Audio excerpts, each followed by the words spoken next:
여러분, 이 말씀이 우리가 행복한 가정을 만들어 가는 데 있어서 아주 중요한 지침이 된다는 생각이 듭니다. 비슷한 말씀이 에베소서 5장과 6장에 걸쳐서도 기록되어져 있습니다. 그런데 에베소서 5장과 6장에 기록되어져 있는 말씀을 읽어봐도 골로새서 3장 18절에서 4장 1절까지 기록되어져 있는 이 말씀과 똑같은 구조로 진행되어지고 있습니다. 여러분, 시간 나시면 집에 돌아가서 에베소서 5장부터 6장까지 있는 가정과 관련된, 자녀들과 남편과 아내와 관련된 말씀을 한번 읽어보십시오. 똑같은 구조로 진행되어지고 있다. 여러분, 이 말씀은 우리가 익히 잘 알고 있습니다. 그런데 이렇게 잘 살지 못함으로 인해서 많은 가정들이 크리스찬 가정임에도 불구하고 불행하고 힘들고 아픈 그런 일들을 겪으면서 지금 살아가고 있죠. 여러분, 이 말씀을 조금 자세히 들여다보십시다. 18절에서 21절까지를 다시 한번 읽으면 좋겠는데요. 18절에서 21절까지 우리가 너무나도 잘 아는 말씀입니다. 같이 읽으십시다. 시작. 아내들아, 남편에게 복종하라. 이는 주 안에서 마땅하니라. 남편들아, 아내를 사랑하며 괴롭게 하지 말라. 자녀들아, 모든 일에 부모에게 순종하라. 이는 주 안에서 기쁘게 하는 것이니라. 아비들아, 너희 자녀를 노엽게 하지 말지니 낙심할까 하미니라. 아멘. 여러분, 지금 18절부터 21절까지의 말씀을 읽었는데 이 18절부터 21절까지의 말씀을 잘 모르고 계시는 분이 있나요? 가정이 온전히 서기 위해서, 가정이 행복해지기 위해서 하나님께서 이렇게 말씀해 주셨고, 우리는 이 말씀대로 순종하면서 살아가면 나의 가정이 온전해질 것이다, 행복한 가정이 될 것이다. 이거 모르는 사람 있습니까? 제가 생각할 때 여러분들은 지금 나라와 민족과 세계와 열방과 교회를 위해서 중보기도하러 오신 분들이기 때문에 신앙의 연차가 꽤 된다 생각합니다. 그리고 신앙의 연차가 꽤 되면 우리는 수없이 이런 말씀들을 들어왔을 거예요. 다 알고 있는 말씀일 거예요. 이렇게 하면 건강한 가정이 됩니다. 행복한 가정이 됩니다. 그런데 이렇게 하지 못해서 지금 이런 문제들이 일어나고 있는 거잖아요. 18절 말씀에 아내들은 남편에게 복종하란 말합니다. 여러분, 이거 굉장히 불편하죠. 네, 그렇죠. 굉장히 불편합니다, 이거. 네. 아내들은 남편에게 복종하라. 에베소서에 있는 말씀에도 똑같이 나옵니다. 아내들은 남편에게 복종할지라. 남편과 아내의 관계에 대해서 설명할 때 아내가 남편에게 복종해야 됨을 성경은 먼저 말씀하고 있어요. 여러분, 이거 굉장히 껄끄럽고 불편하긴 하지만 하나님의 말씀이 이렇다면 우리는 받아들여야 될 필요가 있습니다. 이것과 관련해서 조금 뒤에 가서 설명해 드리겠습니다.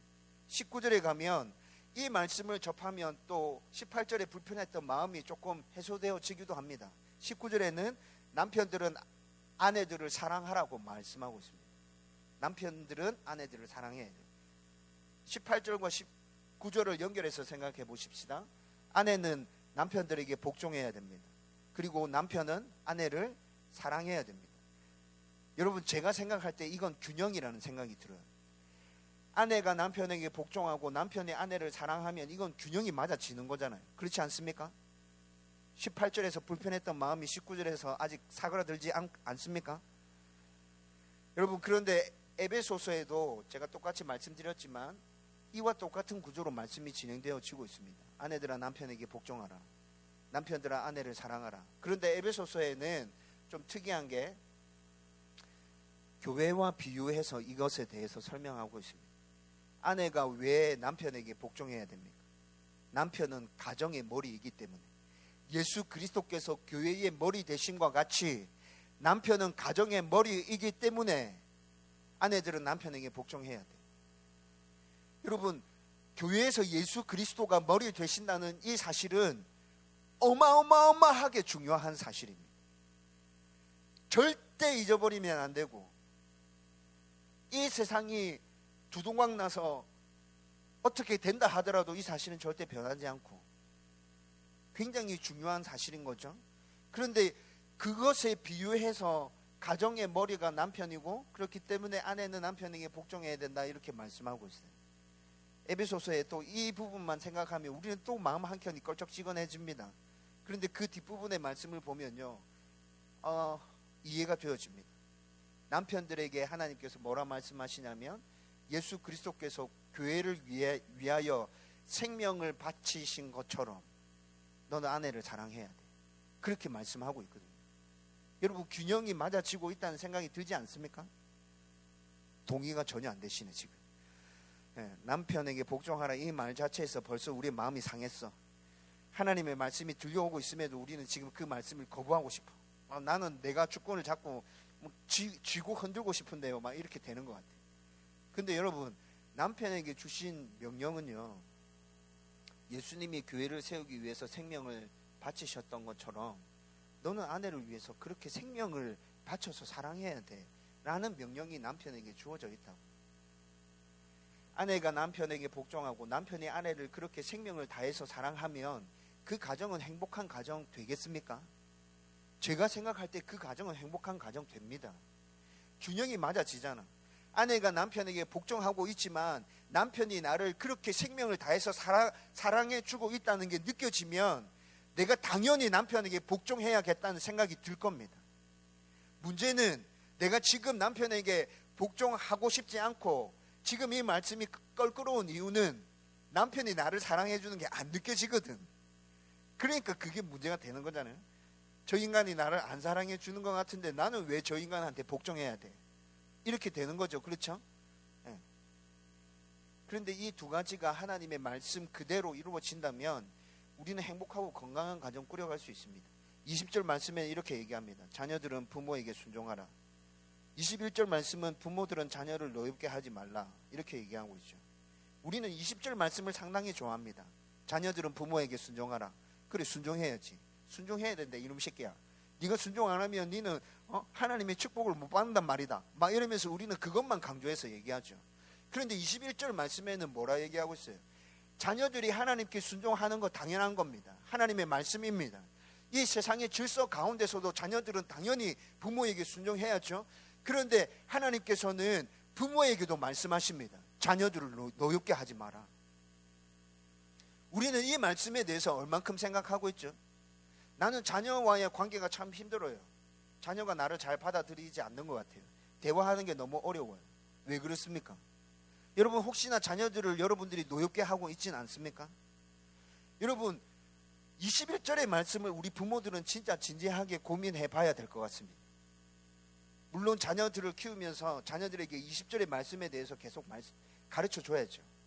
하나님 말씀이 부모에게 순종하라 말씀하고 있다. 네가 축복받으려고 하면 순종해야 된다. 그렇게 가르쳐야 되죠. 그런데 그것만 강조해서 가르치는 게 아니라 우리는 우리 자신대로 스스로 부모인 우리가 내가 자녀를 노엽게 하고 있지는 않은가? 나의 말과 나의 행동과 나의 눈빛과 나의 표정이 우리 자녀를 노엽게 하는 것은 아닌가? 생각해 봐야 돼. 그런 부분에 우리가 고쳐야 될 부분이 있다면 우리는 그걸 바꿔야 됩니다. 그래야 자녀와의 관계가 원만해질 수 있습니다. 아주 좋아질 수 있습니다. 그래야 우리 가정이 건강하고 행복한 공동체로 서갈 수 있게 된다고요. 여러분 18절에서 21절까지의 이 말씀을 간략하게 생각해 봤는데 에베소서에서도 이 똑같은 구조로 진행되어져 가고 있습니다. 그런데 지금 이 시대에 존재하는 수많은 가정들이 행복해하지 않고 어려움에 처해 있고 굉장히 힘들어하고 있습니다. 왜 그렇습니까? 하나님의 말씀이 이렇게 주어져 있음에도 불구하고 이 말씀이 지켜지지 않기 때문에 그렇죠. 그리고 또 제가 하나 생각하는 건 오늘 여러분들에게 말씀드리려고 하는 중요한 이유가 한 가지 있는 것 같아요. 여러분 제가 18절과 21절까지의 말씀을 쭉 읽으면서 제가 생각한 건요, 하나님은 지금 이것은 가정 안에 있어야 될 질서에 대해서 말씀하고 있다는 생각이 들었습니다. 공감이 되십니까? 가정 안에 있어야 될 질서에 대해서 하나님께서 말씀하고 계시는 거예요. 그런데 지금 수많은 가정들의 모습을 보면서 제가 생각하는 건 하나님께서 가정 안에 있어야 될 질서가 이런 게 있다 말씀하심에도 불구하고 지금 어려움을 당하고 있는 그 가정 안에 이 질서가 무너져 내리고 있기 때문에 어려움을 당한다는 생각이 듭니다. 여러분 하나님은 질서의 하나님이십니다. 여러분 하나님은 질서의 하나님 되십니다. 창세기 18장에 보면 출애굽기 18장에 보면요, 출애굽기 18장에 모세의 장인 이드로가 모세에게 어떤 한 가지를 건의합니다. 모세가 200만 300만이나 되는 이스라엘 백성들을 이끌고 광야로 나왔죠. 너무 힘들고 어려웠어요. 하루 종일 이 백성들 사이에 일어나고 있는 분쟁과 다툼들을 재판한다고 하루 종일 시간을 다 보내는 거예요. 어려운 일이 생기면, 해결되지 않는 일이 생기면 백성들이 모세에게 그 일들을 다 가져왔거든요. 어떻게 하면 됩니까? 결정해 주십시오. 모세가 그걸 결정해 주기 시작합니다. 그러면서 하루 해가 져버립니다. 그 다음날 또 백성들이 문제를 가지고 와서 모세에게 요구합니다. 그 일들을 결정해 주기 시작하죠. 그렇게 또 하루 해가 지나버립니다. 모세가 죽을 지경인 거예요. 그래서 이드로가 뭐라 얘기합니까? 그렇게 하지 말고 천부장을 세워라. 1000명의 대표 한 사람. 그 다음에 그 천부장 밑에 백부장을 또 세워라. 100명 중에 대표 한 사람. 그 백부장 밑에 10부장을 세워라. 10명 중에 대표 한 사람. 그렇게 세워서 10부장이 그 10명의 문제가 그 10명 사이에서 일어나는 문제를 처리하고, 처리가 안 되는 건 백부장한테 가져오고, 백부장이 또 그 문제를 처리하고, 그런데 그 가운데 또 처리가 안 되면 그걸 천부장에게 가져오고, 천부장이 그 문제를 처리하고, 거기서도 처리가 안 되는 걸 너가 해라. 이드로가 모세에게 이렇게 건의합니다. 하나님께서도 이드로가 건의한 이 제안을 좋다고 말씀하십니다. 그래서 모세에게 천부장을 세워라, 백부장을 세워라, 10부장을 세워라 명령하시는 내용이 출애굽기 18장에 나옵니다. 뭐를 바로잡고 있는 겁니까? 질서를 바로잡고 있는 거죠. 예? 혼란하고 혼돈한 그 이스라엘 백성들 사이에 하나님은 이렇게 질서를 바로 세우십니다. 그리고 그 질서 가운데서 이스라엘 백성들이 움직이고 행동할 수 있도록 하나님께서 그렇게 만드신다고요. 출애굽기만 등장합니까? 민수기 2장에는 민수기 2장의 말씀을 쭉 살펴보시면요, 광야 생활하는 이스라엘 백성들에게 하나님은 아주 구체적으로 말씀하십니다. 니네들이 걸어갈 때는 이 순서대로 걸어가라. 어떤 지파 제일 앞에, 그 다음 지파 두 번째, 그 다음 지파 세 번째, 그 다음에 중간에 성막기구들 걸어가라. 그 다음에 네 번째 지파 누구, 다섯 번째 지파 누구, 여섯 번째 지파 누구, 그 다음에 성막기구 중간에 끼워서 걸어가라. 이거를 민수기 2장에 전부 다 얘기해 주죠. 이스라엘 백성들이 진을 칠 때도 똑같아요. 성막을 중심으로 해서 동쪽에는 어떤 지파가 진을 쳐라. 서쪽에 어떤 지파가 진을 쳐라. 그렇게 동서남북 성막을 중심으로 뺑 둘러싸서 이스라엘 지파가 진을 쳐야 될 정확한 장소까지 하나님께서 다 얘기해 주십니다. 뭐를 세우시는 겁니까? 질서를 세우시는 거예요. 여러분, 200만 300만이나 되는 이스라엘 백성들이 이런 질서 없이 한꺼번에 확 움직이면 그게 행군이 제대로 되겠습니까?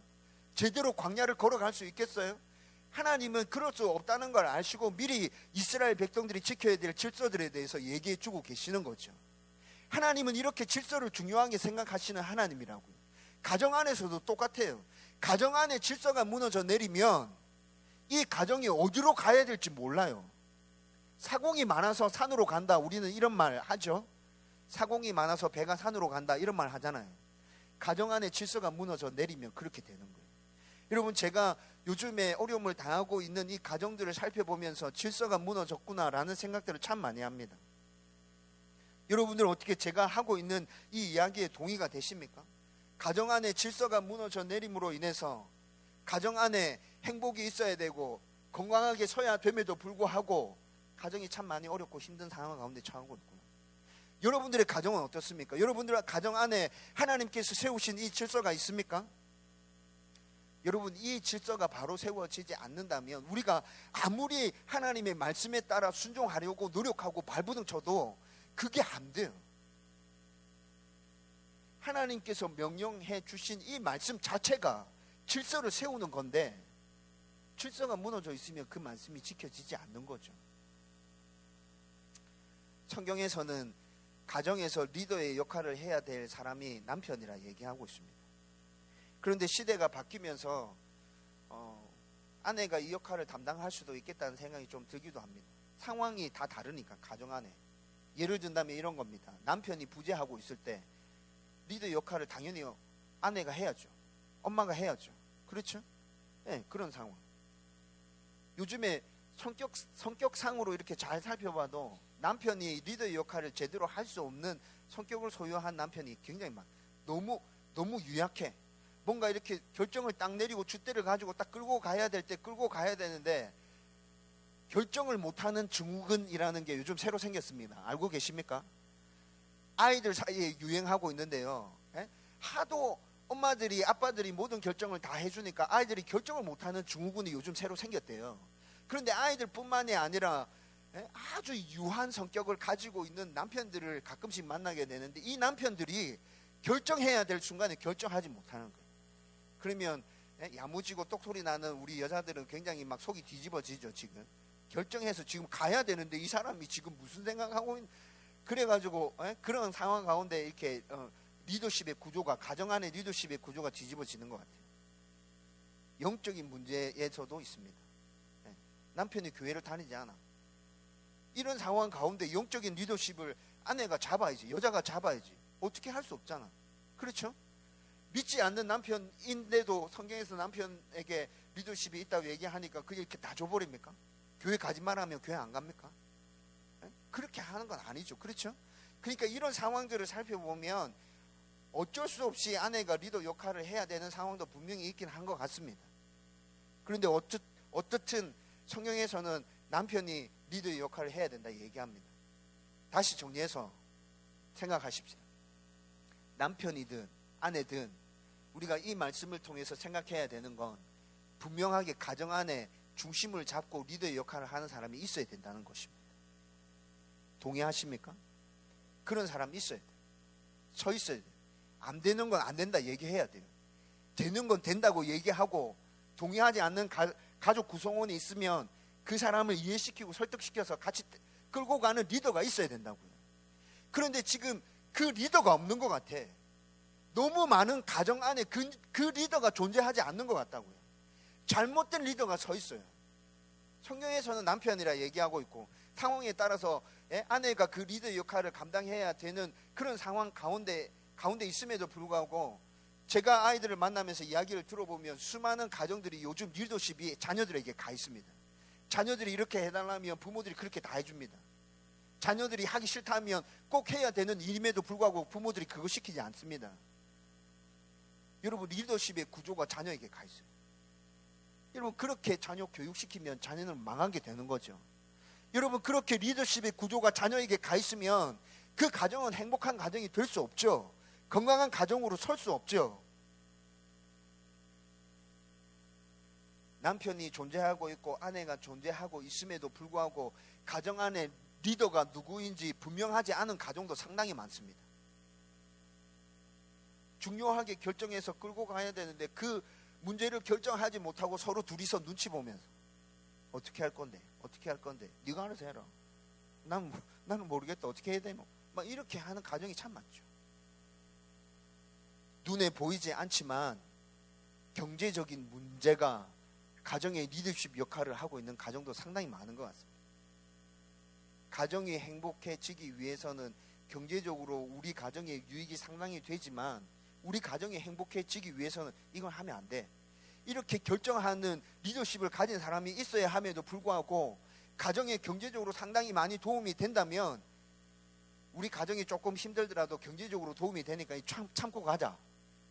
이렇게 결정해서 가는 가정이 참 많은 것 같아요. 여러분, 이렇게 분명하게 리더십을 가지고 있는 사람이 가정의 부재함으로 인해서 가정이 굉장히 많이 힘들고 어려워집니다. 가정이 무너져 내리고 있습니다. 여러분, 이렇게 해서 가정의 질서가 무너져 버리면요, 아내는 남편에게 복종하지 않습니다. 남편은 아내를 사랑하지 않습니다. 자녀는 부모에게 순종하지 않습니다. 부모는 자녀를 노엽게 하기 위해서 생각하지 않습니다. 자기가 말하고 싶은 대로 말하고 행동하고 싶은 대로 행동하고 그렇게 살아가 버리게 되는 거죠. 여러분, 오늘 우리는 가정을 위해서 기도할 때 이 땅에 존재하는 모든 가정들 가운데 하나님 질서가 바로 세워지는 역사가 일어나게 해 주십시오. 기도해야 될 것입니다. 우리 교회 안에 속해 있는 모든 가정들 가운데 하나님의 말씀에 따라서 이 질서가 바로 세워질 수 있도록 하나님 도와주십시오. 나의 가정이 하나님의 말씀에 순종함으로 이 질서가 살아있고, 그래서 하나님의 말씀대로 순종하고, 그래서 행복하고 건강한 가정으로 우리 아이들이 행복하고 밝고 아름다운 하나님의 자녀들로 서게 해주십시오. 우리는 오늘 그렇게 기도해야 될 것입니다. 그렇게 기도할 수 있게 되기를 주님의 이름으로 축원드립니다. 두 번째로 생각해 봐야 될 문제는요, 행복한 가정, 건강한 가정으로 세워지려고 하면 우리 가족 구성원이 속한 모든 공동체가 평안해야 합니다. 여러분, 가정에 대해서 얘기하는데 골로새서 우리가 오늘 읽었던 말씀도 그렇고 에베소서 5장과 6장에 있는 말씀도 그렇고 뒷부분에 종과 상전과의 관계에 대해서 얘기하고 있습니다. 종과 상전과의 관계에 대해서 얘기해 주고 있다고. 가정에 대해서 쭉 얘기하면서 왜 그것에 대해서 뒤에 얘기하고 있죠? 여러분, 이건 지금 한 단락이거든요. 우리가 읽은 골로새서 18장부터 4장 1절까지는 한 단락이라고요. 이거 나눌 수 없다고요. 한 포커스를 가지고 쭉 얘기하고 있는 거라고요. 그런데 그 포커스 안에 처음에는 가정에 대한 이야기를 하는 것 같이 보였다가 뒷부분에 넘어가니까 종과 상전에 대해서 얘기하고 있거든.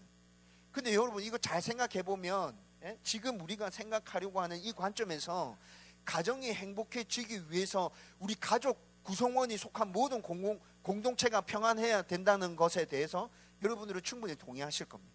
그래서 골로새서 18장 3장 18절에서부터 4장 1절까지 이야기하고 있는 이 이야기가 따로따로 된 이야기가 아니라 가정이 건강하게 서기 위해서 한 포커스를 가지고 이야기가 진행되어지고 있구나라는 것을 이해할 수 있게 될 거예요. 이해되시죠? 네, 이해 안 되시는데 제가 막 억지로 이해해라 막 계속 이렇게 얘기하는 것 같습니까? 이해되신다고 저는 믿고 확신하고 계속 가겠습니다. 네. 여러분, 3장 22절부터 4장 1절까지 한번 읽어보십시다. 3장 22절부터 4장 1절까지 시작. 종들아, 모든 일에 육신의 상전들에게 순종하되 사람을 기쁘게 하는 자와 같이 눈가림만 하지 말고 오직 주를 두려워하여 성실한 마음으로 하라. 무슨 일을 하든지 마음을 다하여 주께 하듯 하고 사람에게 하듯 하지 말라. 이는 기업의 상을 주께 받을 줄 아나니 너희는 주 그리스도를 섬기느니라. 불의를 행하는 자는 불의의 보응을 받으리니 주는 사람을 외모로 취하심이 없느니라. 상전들아, 의와 공평을 종들에게 베풀지니 너희에게도 하늘의 상전이 계심을 알지어다. 아멘. 여러분, 우리 가족 구성원이 속해 있는 공동체 하나하나 뜯어서 생각해 보십시오. 여러분, 자녀를 키우고 계시고 지금 자녀들이 장성해서 다 결혼해서 출가를 했습니까? 지금 자녀를 키우고 계신 분들도 있을 테고. 그런데 여러분, 그 자녀들이 학교를 다닐 때 한번 생각해 보세요. 학교 안에서 어떤 문제가 일어나면 여러분 가정이 평안하던가요? 여러분들의 마음이 평안하던가요? 여러분, 최근에 제가 고등부 안에서 상담하고 있는 아이가 있습니다. 이 아이가 굉장히 좋은 학교를 다닙니다. 그런데 그 학교 안에서 왕따를 당하고 있습니다. 이 아이가 지난 중간고사 때 시험 치다가 시험을 치는 도중에 시험을 찢어버리고 그냥 나왔습니다. 그리고 그 뒤로 학교를 가지 않습니다. 여러분, 그 가정이 어떻게 됐겠습니까? 제가 말 안 해드려도 알겠죠. 결국 그 아이는 지금 학교 가지 않습니다. 유학을 준비하고 있습니다. 여러분, 우리 자녀가 속해 있는 학교 공동체, 그 공동체가 건강하게 서지 않으면 우리의 가정은 절대 건강할 수 없습니다. 행복해질 수 없습니다. 그래서 여러분, 우리는 우리의 가족 구성원, 우리의 자녀들이 속해 있는 그 학교를 위해서 기도해야 합니다. 하나님, 학교가 건강하게 설 수 있도록 도와주십시오. 학교 안에 바른 교육이 시행되어 질 수 있도록 하나님 도와주십시오. 우리 아이들이 마음 놓고 안전하게 학교 다닐 수 있도록 하나님 그렇게 도와주십시오. 여러분들의 가정을 위해서라도 그렇게 학교를 위해서 기도하셔야 된다. 여러분, 군대 가 있는 자녀들 있습니까? 여러분, 군대 가 있는 자녀가 그 군대에서 어떤 일이 생기면 여러분 어떻습니까? 여러분, 가정이 평안합니까? 가정 안에 웃음이 계속 피어납니까? 요즘에 군대 안에서 일어나는 사건과 사고들이 너무 많이 들려지고 있습니다. 군대 보내는 것조차가 굉장히 마음에 껄끄럽게 다가오는 그런 시대를 우리가 지금 살아가고 있어요. 여러분, 우리 자녀가 군대를 가야 된다면, 우리 자녀가 군대에 가 있다면, 여러분, 그 군대가 올바로 세워질 수 있도록 하나님의 다스림과 통치하심이 그 가운데 임할 수 있도록 기도해야 되지 않겠습니까?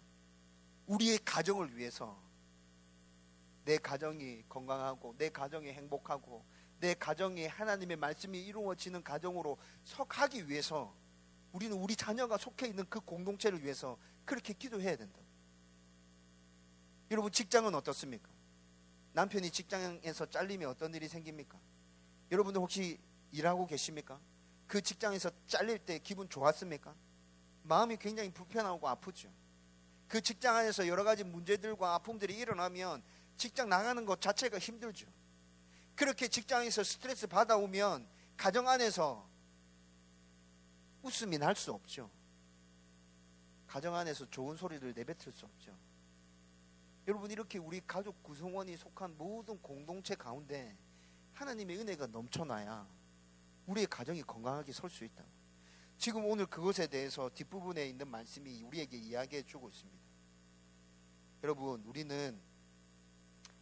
우리가 속해 있는 모든 공동체를 위해서, 나의 가정을 위해서 기도해야 됩니다. 여러분, 오늘 우리 나라를 위해서 기도하십시다. 하나님, 제가 지금 참 마음이 아픕니다. 저만 그런 게 아니라 여러분들 다 똑같을 거란 생각이 듭니다. 정치는 보수와 진보가 아주 날카롭게 대립하고 있고요. 저는 보수 진보 관심 없습니다. 그냥 국민들 속이지 않고 정직하게 말하고 정직하게 행동하는 정치인이 나오면 그 사람이 보수이든 그 사람이 진보이든 그 사람 밀어주고 싶습니다. 그런데 지금 정치인들이 하는 모습들을 보면 그것에는 관심이 없는 것 같습니다. 자기 당의 이익만을 추구하고 있는 것 같습니다. 여당이든 야당이든 다 그런 것 같아요. 참 마음 아픕니다. 내가 속해 있는 이 나라를 위해서 우리는 기도해야 합니다. 하나님, 이 나라에 정치적으로 안정할 수 있도록 도와주십시오. 메르스로 인해서 나라가 휘청거리고 있습니다. 하나님, 이 사태가 빨리 지나갈 수 있도록 도와주십시오. 정치가 안정되어지지 않고 이렇게 질병으로 온 나라가 떠들썩하면 우리의 가정이 평안해질 수 있습니까? 우리는 오늘 그것을 위해서 기도해야 될 것입니다. 여러분, 우리가 속해 있는 교회를 위해서도 기도해야 합니다. 지금 교회를 위해서 집중적으로 기도해야 할 때입니다. 교회가 건강하게 서면 우리 가정도 건강하게 설 수 있을 것입니다. 우리의 가정이 건강하게 서면 반대로 교회도 건강하게 설 수 있을 것입니다. 우리는 오늘 우리가 속한 교회를 위해서도 집중적으로 기도해야 됩니다. 내 남편이 다니고 있는 직장, 내가 일하고 있는 그곳을 위해서도 우리는 오늘 기도해야 합니다. 내 아이가 다니고 있는 학교, 내 아이가 가 있는 군대, 그것을 위해서도 우리는 오늘 함께 기도해야 합니다. 그렇게 우리 가족 구성원들이 속해 있는 모든 공동체가 하나님의 은혜 가운데서 든든히 건강하게 설 수 있기를 간구하면서 우리의 모든 가정들이 행복하고 건강한 그런 가정으로 설 수 있기를 주님의 이름으로 축원드립니다.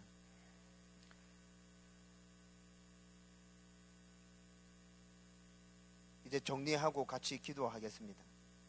하나님께서 세우신 질서를 바로 세우고 하나님의 말씀에 따라서 순종하고 그리고 그렇게 몸부림치면서 살아가면서 우리가 속해 있는 공동체, 우리 가족 구성원이 속해 있는 모든 공동체 가운데 하나님의 은혜가 임하기를 우리는 중보하면서 나갈 때 우리의 가정은 건강하게 설 수 있다.